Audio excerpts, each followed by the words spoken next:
Hello everyone, thank you for joining us today. My name is Paul Sugden and I'm the CEO and founder of PastView. And I'll be your host for the final part of our ArchivalOne educational webinar series. This session is titled Publicize, Your Digital Archive is Ready. Unleash it using the latest innovative technology. If you've joined us for parts 1 and 2, you'll know we've taken a deep dive into what it means to organise and digitise your archive, covering everything from physical arrangement and cataloguing to high-quality scanning and data preparation. Today, we shift our focus to the final step in the journey, Publicize, and how you can bring your collections to life using the latest in digital access and discovery technology. We'll be taking a closer look at our platform, PastView, and exploring how it supports both the back-end management and front-end presentation of your digitized archive. Whether you're looking to improve internal access or launch a public-facing experience with bespoke features like virtual tours, exhibitions, or monetization tools, this session will show you how. If you missed either of the previous webinars, you can catch up anytime by visiting our website at ArchivalOne/events. Today's session will also be available there from tomorrow. I'm joined once again by our brilliant ArchivalOne partners, Brandon Wirtz, representing the organisational side of ArchivalOne, Danny Harbison, representing the digitisation side of ArchivalOne, and representing the Publicize element of ArchivalOne, we have Casper Smithson and also Mal Langbridge. Casper will be walking us through PastView's front-end capabilities and how you can create engaging, immersive and user-friendly experiences for your audience. Mal will then take us behind the scenes to explore the back-end functionality of PastView, including data structuring, tagging, search capabilities, and more. We'll be holding a Q&A session at the end, but please feel free to drop any questions into the Q&A throughout the webinar. We'll do our best to address them all during the closing segment. So, without further ado, I'll pass things over to Casper to kick us off. Thanks, Paul. We're going to start off with a quick recap on the ArchivalOne partnership. So I'm actually going to pass straight over to Brandon and let you kick off with the first phase of the ArchivalOne steps. All right, thanks, Casper. If you attended, our very first webinar focused on the organized aspect of things. Every collection that we encounter with this partnership comes to us in a very unique fashion. All different types of, all different states of organization. We tailor our approach specifically to your organization, your collections, and your needs. So with a completely unprocessed collection, we may start with something like an assessment to better understand the needs and the state of your collections. We can do any degree of archival processing, as simple as taking an inventory to prepare for digitization, all the way up to full, deep, item or folder level processing. If only partial digitization is your goal, we can help you to find and identify those high value aspects of your collection, preparing those specifically for the digitization process. During that, we will gather the initial bits of metadata that will be applied during the digitization that will help in the long run for us to keep things organized and add to that metadata later on. Once we've passed off the materials to the digitization partners, our archival services can continue from there. We can, draft governance policies. We work with archives, workflows, processing manuals, cataloging manuals. The services really, stretch out from what we can do specifically to prepare for digitization. And we're always happy when we can, really utilize all of our skills with a client's collections in a project. So then once we've done our bits, we pass it off to our digitization partners. So I'll hand it over to Danny now. Thank you, Brandon. And thanks everyone for joining us today. We appreciate it. Looking forward to a good presentation here. So the digitization is sort of the second leg of the race. As Brandon mentioned, his team comes in, provides organization and some structure and some scope to what the project's going to look like, which is critical. And then the digitization team comes in to actually execute on that, work with the stakeholders, ensuring that they're getting what they had signed up for.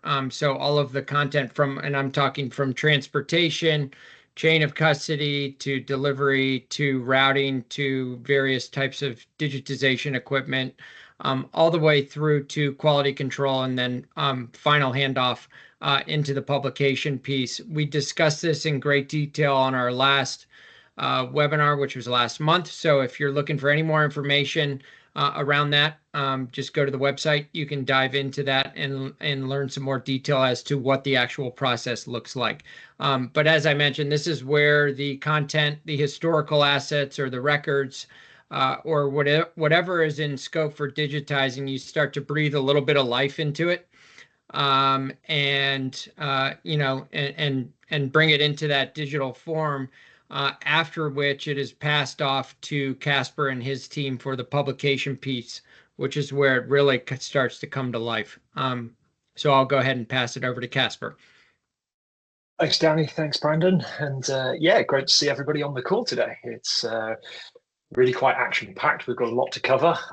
Very lucky to be joined with Mal as well, our Chief Technical Officer. So excited to get into a bit of a run-through on the PastView aspect of publicizing your collections. So I'm going to just sort of skip our sort of discussion here from this slide, because we're going to be jumping into this in a lot more detail throughout the presentation. So what I wanted to do and start by doing, some of you may be sort of familiar with PastView, others may not. So we just wanted to give a little bit of a sort of background to the PastView platform itself. We've been developing this product in-house for many, many years, and it's a fantastic piece of cloud-based software that has evolved to provide archivists the ability to be able to manage their collections. As Danny mentioned, the digitization of content can be ingested and uploaded directly into the PastView platform. And from here, we can then work very closely either with our organized team, with Brandon, or directly with yourselves as the clients, being able to organize and structure your archives directly in the PastView CMS and the platform. And from this point, we can then push that content to public-facing or private websites. We'll come on to that in a little bit more detail. But at the core of the PastView system is the collections management aspect. So being able to bring in that data, whether it's photographs, documents, books, or potentially even digital content, and display it in really highly visual ways, such as 360 page turn, and potentially sort of plotting things on timelines and other exciting features from there. In today's webinar, we're going to touch a little bit on sort of three core areas, one of which is the search capabilities and using attributes and attribute sets. So we'll explain and dive into that in a little bit more detail. We're going to be looking at some of the functionality to really bring your archives to life through different representation of displaying that content online. So things like page turn technology, object spinning, deep zoom on photographs. So really kind of bringing those archives and assets to life from there, as well as some really engaging functionality and features with machine learning, AI, auto description, and other sort of fun and exciting aspects that the PastView platform is deploying and continuing to develop. So we've obviously got the content management system right at the core of the PastView platform. And we're going to hand over in a moment's time to Mal, who's going to be able to take us through a demonstration of how some of these aspects work. One thing that I just wanted to sort of touch on before we delve into that is then the front end and the PUBLICIZE piece. So there are there's several different ways that you can publish your collections online, depending on your criteria. These range from public-facing websites, which is what we're going to be looking at closely today, because they're the ones that we can obviously share with you and delve deeper into. We also have a large list of clients that are publishing content privately, so through different mechanisms to be able to log into the content, to be able to display that content to potentially internal teams, marketing, or others, so that they can share that content privately. And we also have a whole host of functionality around the monetization aspect of content. So this includes subscriptions, digital downloads, and many other different functions. So I'm just quickly going to give you a little bit of a flavor of what that looks like in practice through some of the websites that we're going to be touching on today. So I'm hoping this works, that I'm switching across here to the Archives and Records Association website. And this is a particular collection of magazines. And I just wanted to give you a quick look over this to be able to see that they're publishing all of their magazines dating back. And you can see here the most recent 3 have been enabled to membership. So if we jump in and look through these particular magazines, we can flick through the sort of Jan and Feb issues. But obviously, if we come back on here, the membership access is then put in place to be able to enable users to be able to log in and sign up and be able to get direct access to that content. So you've got a combination here of being able to allow some content publicly accessible, others on the other content potentially behind a membership wall. The same applies with a client that we're working with their the Western Front Association, which again, their whole site is now protected rather than individual archives. So actually to log into this, you have to become a member of the Western Front. So it just gives you a bit of an idea here of how they're then processing. You then authenticate through the PastView system to then be able to log in and actually be able to access all of the archive collections. In this case, they have massive collections of magazines, photographs, and as I'm not a member, I can't actually take you into that site. Same applies with the Mondelez collection, so the Cadbury's archive. And again, we're unable to log in, but this is an internally used website. This is for publishing their commercials and historical adverts, and they use this and deploy this internally for their marketing teams. So again, this utilizes single sign-on, recognizes those authenticated users, and those that are authenticated can log in and access the collections. And then we come on to other content which looks specifically at monetization. So one of the websites that we host is the Sandhurst collection, and in this particular case, they have a huge amount of magazines. This is the collection of the British Army for the officers and cadet training, and in this particular collection, they have vast amounts of magazines. And you can see within here, if we just delve through into some of these, flicking through into the years, we're then greeted with the ability to be able to subscribe to this content. So we've got absolutely no access to it until we click here and subscribe. In this particular case, it's monetized. You've got different durations, you've got different access, and then you have to sign up and provide that access directly to the content.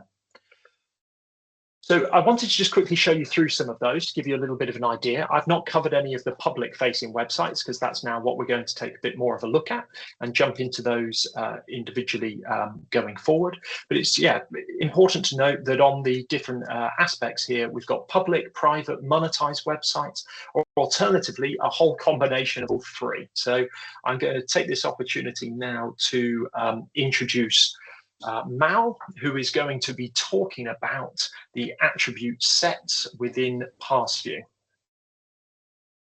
Thanks, Casper. Just share my screen there, and I'm looking forward to presenting to you today at PastView. I'm going to go forward and demonstrate a little bit around how easy it is to bring your carefully digitized data into PastView and to make it browsable and searchable on the website. So hopefully you can see my screen I've shared there. This will be the login to what we call the back office or the back end of PastView. So I'm going to log in right now with an account for a demo site I've got set up, and I'll sign in. And this drops me on the dashboard. Now, one of the key elements that needs setting up before data can be brought into PastView is what we term an attribute set, which is a definition of a type of document. And the reason we do this is by separating documents into different types. We can then separate the metadata that's been generated for those files into separate searchable sets that can be targeted in different ways to perform more targeted searches on those data types. I'll give you an example. For now, I'm going to create a really easy, simple example of, say, a journal type that will represent a journal. So in PastView, I'm going to go to the attribute sets, which is our umbrella term for effectively document types. And I'll create one. You'll see I already have a few in here existing. I'll create one and I'll call it journal. and we're going to tell it it's for files, which is what we're about to upload. Save that, and then I'll create some metadata fields, which we term attributes, to assign to this. Now, if I go to the attributes section and create a couple of attributes, or add one, we get to choose from a type that represents the format of the data. In this particular case, I'm going to pick two simple ones, issue number and publication year, two simple ones. For issue number, I'll use number, because we're going to, in this particular case, always be a numeric value. That might be a textual value as well, in which case you might choose a different type. So now we're just going to choose number. We'll call it issue number. You might see a huge number of fields here. The point with PastView is 90% of the time, all the defaults are exactly what you need. You don't have to type anything in. In fact, I'm going to leave it fairly simple. I am, however, going to make this issue number searchable, and I'm going to make it so this issue number shows up in the searches we'll look at in a minute. That's all I'm going to do. And I'll also set it up as a slider. It looks better that way, and some dates. So we'll go with the 1800s all the way to today. And save.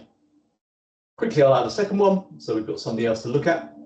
We'll add another attribute, and this time publication year. So this will be the year it was published.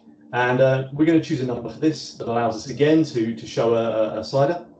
I'll do publication year. Okay.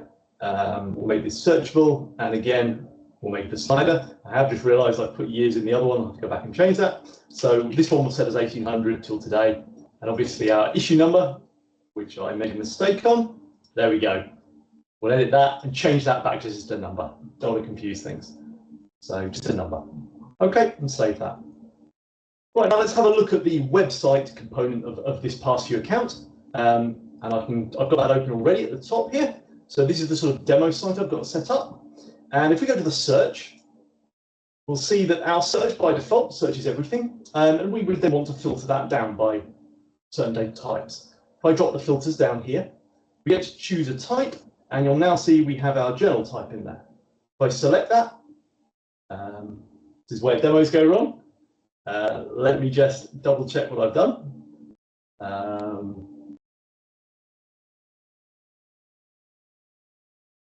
We go back to attribute sets, and yep, that exists, and attributes,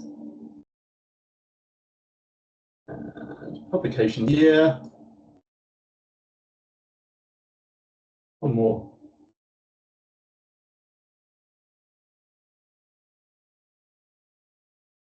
Yep, that should all be okay. Let's try it one more time. I can't demonstrate this to you, but journal. Oh, I can't show that one at the moment. So I'll have to show you an alternative one if that's okay. We'll look at take this photograph attribute set, exactly the same way it's been set up. And this has some preset fields. So here in this case, we've got a date, which is a full date, day, month, and year.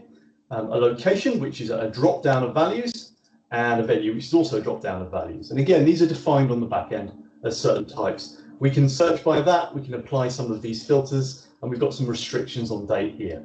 I'll come back and cover these shortly. If I do a demonstration of a search, we've a photograph here. We then get limited down to a single photograph. If we roughly knew what date it was, maybe it was the, I don't know, roughly around June, July, sometime like that. We'll maybe go June or July 1993. Oops.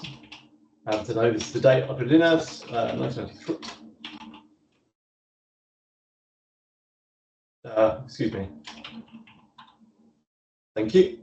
There we go. We'll search and no results. So let's add a margin plus or minus 3 months.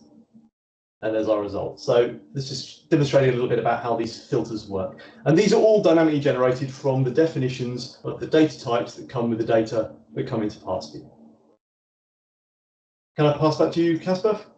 Continue. Definitely. Yeah, fantastic. Thanks, Mal. And as with every demo, there's always some issues on those parts, isn't there? So we'll have a look at that as we go. But exactly as Mal's explained here, this is the sort of core functionality of the search of PastView, putting things into attribute sets, whether that's items, as Mal's described here. So an item could be a page of a book, it could be a photograph, and then you attribute those to those particular attribute sets. So metadata schemas that you might be familiar with from there.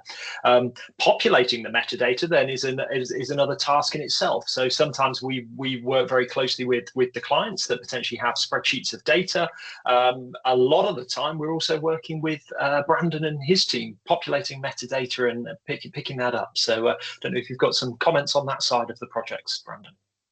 Yeah, this kind of goes back and ties into the processing we do early on. Like you mentioned, Casper, the user needs and the organizational needs are different for each client.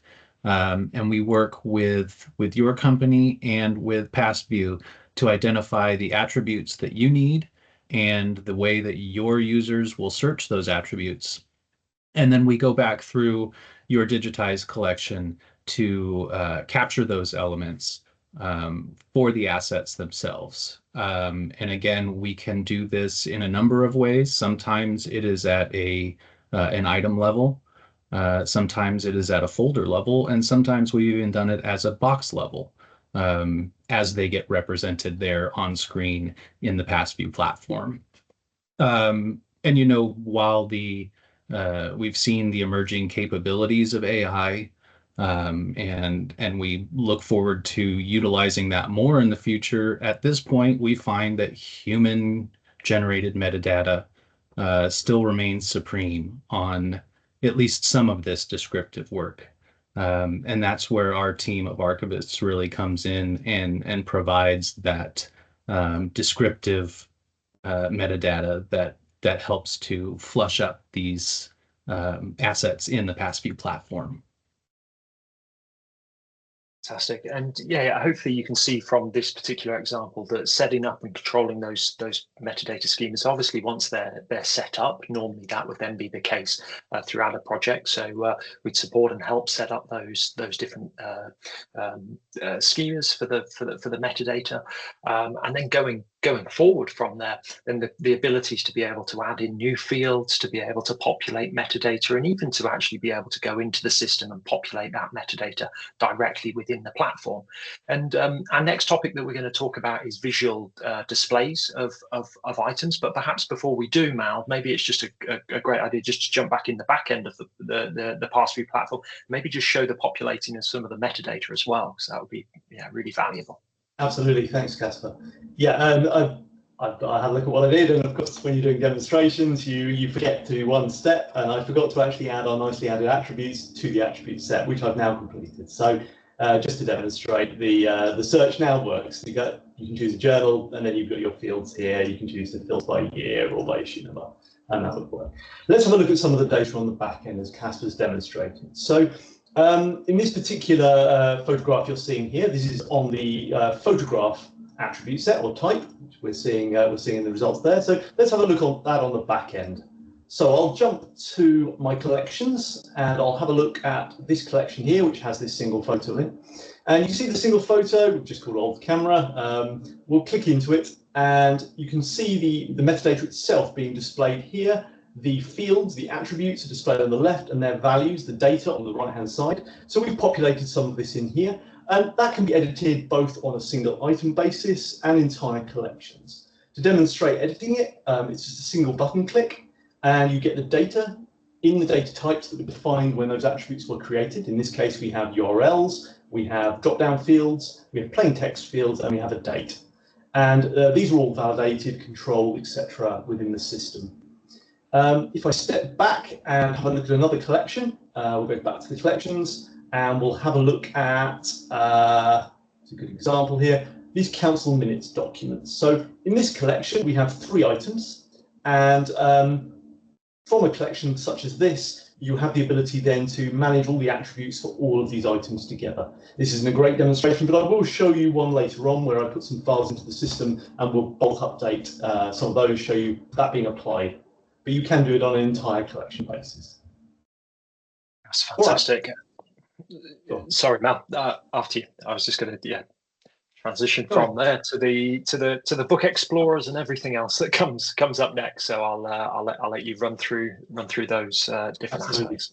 Yeah, no problem at all. So we've already seen a single photograph. We've seen a camera, and if we have a look at this actual photograph on the website itself, it'll show us a thumbnail.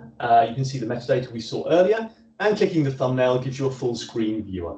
That viewer allows you to zoom in, pan, and then generally explore the image. Now, when that image has got text, let's look at an example that has text. So I'll jump up to a different collection. We'll jump into this single image here, and I'll open this one up here, which is a single photograph again, but it does have text on it. And this is something we've run through our text system. Because we've done that, it has the ability to search that text. I'll demonstrate it on the image itself. If we search for, to give an example, that's rather weird surname, Grathwick.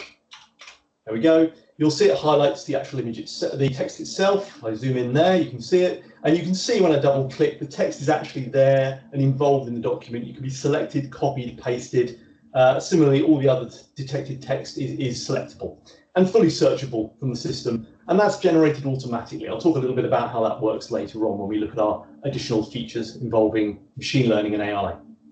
I'll close that one back down. And just to demonstrate, that text is then exposed to the entire site for search purposes. So we'll drop back to our search, and I'll just put at the top level that Grathwick name and search, and you get it comes up in the results, it's highlighted, and it shows it's there. Your ability to just click into it, click into the image, and have it automatically highlighted. It just helps you find absolutely anything. That's one of our display types for a single item, single image itself. But we can also support display of multiple image volumes, such as books, when they come from, say, a PDF file or when they're scanned individually. Either way, if I step into this collection one more time, I can show you one of the small collections of council minutes we've got as a sample in here. And when I click into this, rather than seeing it as a single image, we see it as a book. And that allows us, as Casper showed previously, we can turn the pages. Again, I can do text searching within that, and you will have additional information such as the metadata itself is overlaid, the thumbnails, you can spin through all the pages at ease. This is all controlled on the back end very, very simply. If I go to the back end, and I'll have a look first of all at our single image. The single images are automatically shown in our perfect image viewer as soon as you get them into the system. That's how they're displayed. Click into the image. This is what we refer to as Page Explorer. There's some options as to how it's displayed you can configure. And then when it comes to a collection of multiple items or a book, you can turn it on with a single click. If I drop into the one we were in a moment ago, the council minutes, once you've got your pages, individual scans into the system, it's a simple case of clicking and turning on our Book Explorer and clicking go. And that's all that's required. It'll automatically place them in order. It'll handle double pages, single pages, and make them visible in that way. On top of that, we also have additional viewers for different content types, including 360-degree objects. So when an object has been scanned at multiple angles, I'm sure we'll cover that again in a minute in detail, but if I demonstrate the way that is shown on the website, I'll show an example. We have, here we go. This is an object of a viewer that's been scanned in individual pages representing essentially the same object at different angles. And the website itself, with a single click, turning on our 360-degree object viewer, if I browse to the website, then shows that as something that you can interact with. So you're able to spin it around, have a look. At any point, you can go into examine mode, you can zoom in, pan around, and it really explores the object. It also supports sort of just presentation out of the box. Okay.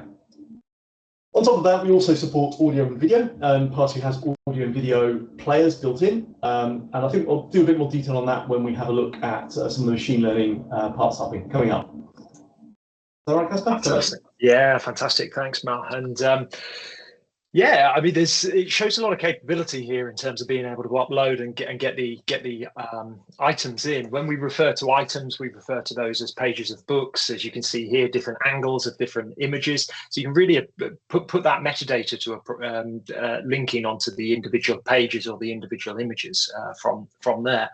The system works exceptionally well when you're loading up incredibly large PDFs. Obviously, we're all familiar with working with very large sort of historical books, and when you get to those and you digitize those, then they become very long with lots of pages. So, as Mal demonstrated with the the Book Explorer, so the 360 page turning, we've got the capabilities to be able to load extremely large PDFs very quickly and sort of page through those to be able to find the content very quickly from there.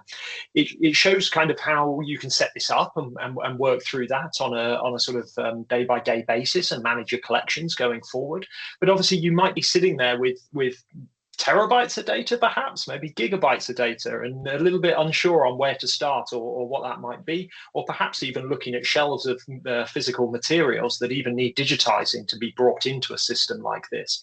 So it's definitely worth noting that we do have a lot of support with the ingest side of that into the system, and we can certainly work with you. I like to use the phrase of PastView ready, so getting your data ready for that, being able to really improve it through the different search options that are provided that Mal's just touched on earlier, and then obviously visualizing that data in a really interesting and engaging way from there.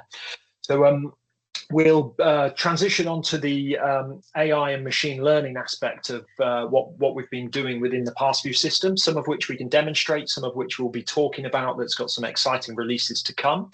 And Mal, maybe if I pass back to you and run through those bits. Of course. Thank you very much, Casper.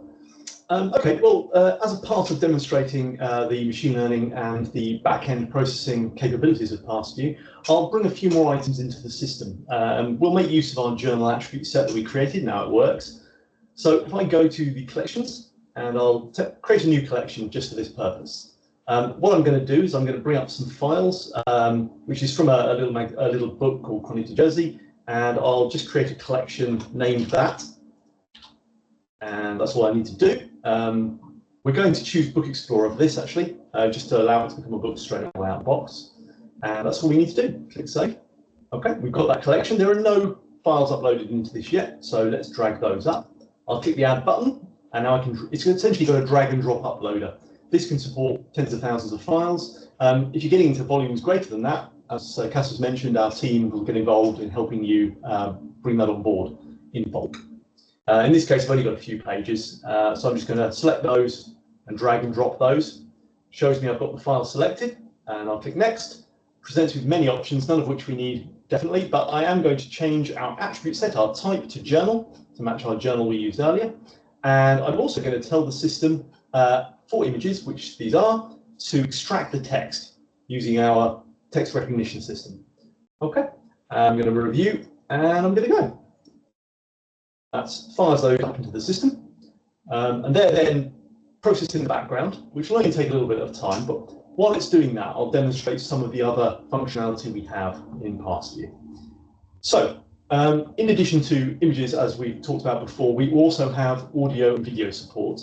And as part of that, we have the ability to do, like we've just done with the text recognition on images, we can also do text recognition or audio-video recognition on audio-video files. And that includes generating an automatic transcript from the content of those audio and video objects. So we go back to our collections, and we'll have a look at the audio-video transcription samples. Got some in here that I uploaded previously.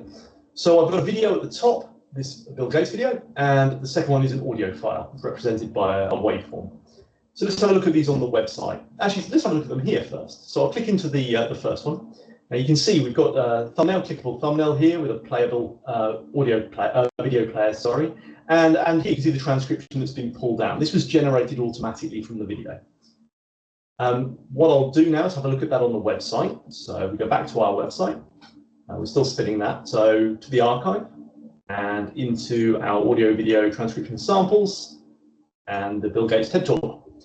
Now you'll see we've got a video player on the left and we've got a transcript on the right. And that transcript's now breaking down by by time and by speaker. And this system will recognize both the speakers involved automatically, it'll determine, and it'll also work out who's talking when. We've named the speakers, that's something you can't do automatically, unfortunately. But if I press play, turn the volume down a little, you'll notice as we step through the video, it jumps automatically to where the speaking's happening. It'll highlight the words as we go, and we'll have the ability to, at any point, we can pause, we can scroll, we can jump to a different word and just continue playing from that point. Leave it playing, jump back if you want to. You've got complete control from the actual text that's been recognized to the video itself. We also include overlaid subtitles that match the text being spoken. If I then spin over to the audio file, we have a very similar experience where we have our audio waveform up here. Load that one. It's possible. Oh, there we go. Sorry, it's slowed to load. It's quite a long file. This one, 48 minutes worth. There are no specific limits on files either. Very long files will be processed. But if you just skip somewhere into the middle of this one and press play, turn the volume down again. So in this particular case, we have two speakers, an interviewer and turn the volume right down on that one. An interviewer and the person being interviewed, and it's detected who was which, and we've just named them afterwards. But again, we have exactly the same experience. We can jump around by clicking words. We can pause and skip, and that will change where it is in the actual transcribed text. And that just gives you, all of this is then immediately searchable. So if we take, for instance, a single term in this, anything we like, let's try something a bit more unique. I haven't got it off the top of my head, but let's have a look. Let's try Brighton, which is a place nice and simple. Hopefully that's not on any of the other data in our system. Let's go to the search and just search for Brighton. There we go, we get our audio file. It actually shows you where in the audio file it's mentioned. And taking that audio file, give it a moment to load. There you go. It should jump straight to the place. You hit play, starts talking from where that was found. It's extremely powerful when it comes to quickly indexing large audio or video files. Let's go back and have a quick look at our uploaded files, see how they've got on. So I'll go back to the collections and I'll go to my Chronic New Jersey. There we go. We're slightly out of order there, so I'll just quickly drag into order. See where they've been dragged and dropped in. And if you remember, we set it as Book Explorer before we even uploaded the files, and that's all I've done, aside from rearranging the files themselves. Let's have a look at it on the website. So we'll go back to the archive, and we should see it there at the top. We do. Clicking on that, and there is our book. We can turn the pages. We can double-click and zoom in fully. We've also got the ability to use a loop tool to zoom individually, have a look at certain sections. And if it has been processed, it looks like it has, we should also have the text recognition has run. So if I run this, you'll see that I can select text. If I full screen this, there we go. We can, a lot of it is French, so I'm going to have to find something like mercredi, and we'll do a search for that just to demonstrate that that's working. There we go. If I can spell it, mercredi. Oh, it's found on the first page first. There we go. So it's highlighted in pink that it's found it there on the first page. We can grab our loop tool, we can zoom in, and there we go, highlighted the term. And again, that searchable content is available through the website search. I'll just do a top level one here. That is in multiple places in that journal, and you can see where they've automatically been detected. Okay, back to you, Casper. That's fantastic. Thanks, Mal. And yeah, one of the key points here is when content's uploaded into the PastView platform, as you're seeing, whether it's typed, handwritten, or audio-visual collections, then the system will be processing that and enabling the search. So bringing these three aspects together, we have the metadata, which obviously provides that additional level of searchability. We have that functionality that then allows keyword searching across all of your digital assets within those, and then the ability to be able to push that content visually forward from there. Just before I move on to some of the sort of engaging aspects, I just wanted to open up with Danny as well. So we work very closely with Danny in the digitization aspect, and we've got a workflow to be able to put data directly through to the platform. I know that we've had some really good success with ingesting large data sets and obviously then running this process through, but I just wanted to get your thoughts, Danny, on this process and obviously the digitization piece as well that comes into this. Yeah, thanks, Casper. I wasn't kidding earlier when I said that this platform brings your content to life. Hopefully you're seeing that now. It's just magic how it all kind of comes together here at the end. Obviously, there's other steps that need to be taken prior to that. You want to be delivering quality content. And just to give you a high level of how we're working together with Casper and his team. So when we are accepting content, we have rules established around all of that content. There's various types of media that are being digitized. There's various types of equipment that are being utilized, whether it's bound books, whether it's wide format drawings, whether it's notes, letters, photographs, microfiche, microfilm. We have all of these different types of buckets that are typical in an archive environment. So it's really critical that we have rules established as to how the actual execution is going to take place, because the last thing we want to do, or anyone wants to do, is get to the finish line where we're kind of passing the baton to Casper and his team, and we have a bunch of content that simply was not digitized appropriately or at the resolution that it should have been captured. And so it's critical to have rule sets in place. It's even more so critical to establish, which we've done a really good job of doing, as to what that deliverable format is going to look like. What image files are we using? Any additional metadata that's been captured during the digitization process, how that's going to be turned over to Casper and his team, what that bulk upload process is going to look like. And so sort of the probably the most critical part of my process is not actually the digitization execution when we're scanning content. It's actually the quality control that's done to review the content. So it's an extremely meticulous part of the process. It's woven, in and out, but the bulk of it is occurring prior to kind of final delivery to Casper and his team. And what we're looking at is properly sequenced images, proper, high-res scanning resolutions. Are we hitting the deliverable formats that have been agreed upon? What does that look like? And just making sure that everything is consistent and aligned and ready to take that next step and really come to life. And so, yeah, it's exciting stuff, Casper. This demo, I've seen it a million times. It never gets old. So you and Mel are doing a great job here. Oh, thank you. And now we kind of pull it all together. So there's a lot that's gone on, and thanks, Mal, for running through that. One of the key things here is just to show the simplicity of the system, the uploading, the processing of those data, ticking boxes and letting it run through audio-visual transcription. It's absolutely vital for such volumes of data that you'll be managing and processing. But now we take a little look at what you can do once your archive's in, once it's uploaded, once you've got it structured, and now what are some of those fun things that you can actually do with your collection. So I've got a couple of examples to share. Whilst I do that, we do have the question and answer section that we'll be opening up in a second. So if you can think of any questions that you want to raise, then drop them in. And I'm excited to show you a couple of these examples as well from here. So this is the National Jazz Archive. This is a collection that we've worked with for many years. They have a wonderful collection of interviews and other journals and other content within their collections, very visual. But one of the collections is their photographic archive. Within these archive collections, they have a whole host of different images, all of which have their titles, their descriptions, some incredible images within this archive.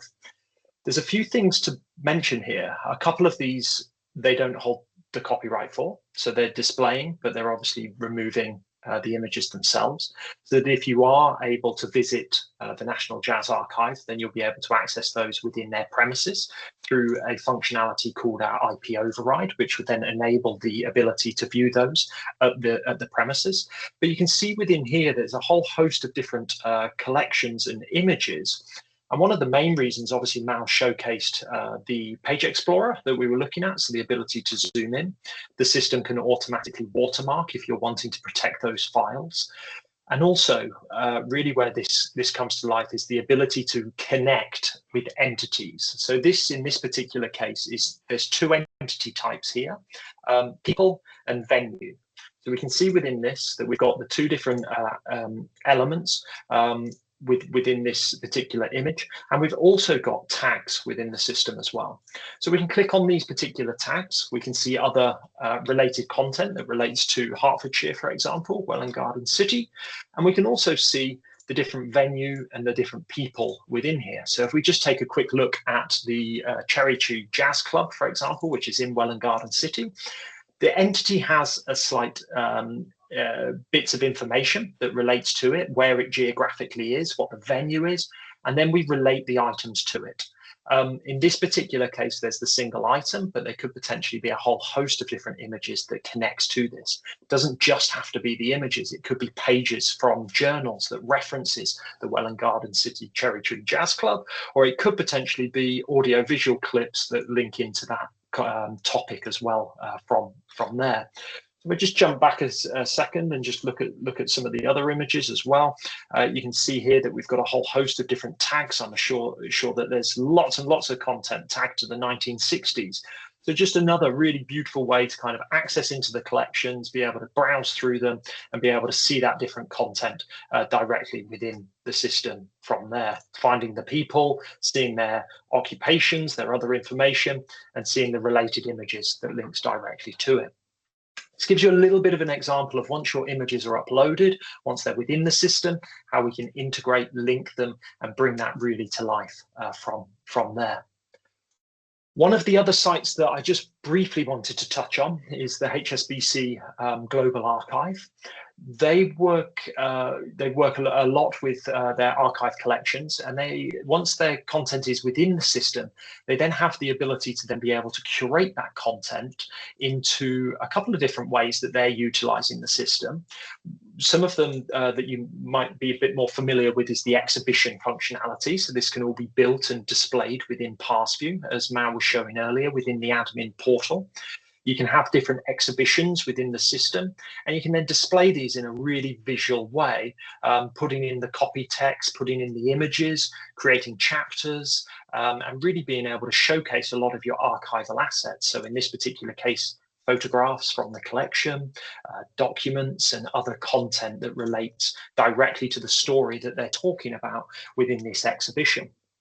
If I just jump back here, one of the recent releases that the team at the HSBC Archives has released is they're celebrating an anniversary at the moment, one of the key milestones. So in the timeline, they have different eras that have been created, again populated through PastView, the ability to edit this through PastView as well.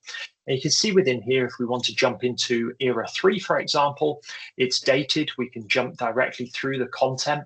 We can engage with the images. We can look through the different content, and really brings that collection to life once your content's within the PastView system, and curating it either in a sort of chronological timeline, in an exhibition, or with tags, entities, and other content from there.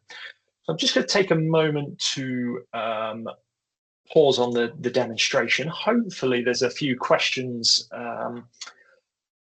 coming in, and we'd be happy to answer anything on the subject of the PastView platform and digitization and archives in general. So let's open up the Q&A tab now. Thanks, Casper. Mal, thank you, Brandon, Danny. Your continued insight and expertise across all 3 sessions is greatly appreciated as usual. Into the Q&A session, I can't see I'm in the chat here, and I can't see the Q&A, any of the questions in there. However, and they're probably still loading. I've got a couple of quick questions for you guys. I noticed when you're looking through the items, there were options to toggle the visibility and also the media. Could you just Mal, Casper, could you just explain what that means? Yeah, of course. I don't mind going through that. So within PastView, all of your data within your archive can be either made visible on your website or hidden from your website, and that allows data to be kept on the back end only for administrative purposes, for review. It also allows you to upload data that you're not quite ready to present, organize that in a hidden way, and then make it public when ready. And that ability to make things public is an instant change, so it's all reflected immediately on the website. There's no delay in doing so. Fab. Thank you. Okay, so there's a couple of more questions coming through now. We've got a question here from Dina Schwimmer. Does the book viewer support right to left paging for objects in languages that work that way? Yeah, that's a great question. And yes, we absolutely took that into consideration when building it. We have worked with quite a number of archives with different languages, some of them with 3 or 4 languages on the same archive. But yes, it supports right to left viewing order as well. And what kind of text recognition or languages does the text recognition support? Sorry, that was another question that came through. Great, no, that's perfect. I can't give you an exhaustive list because it's very long, but it's upward of 25 languages.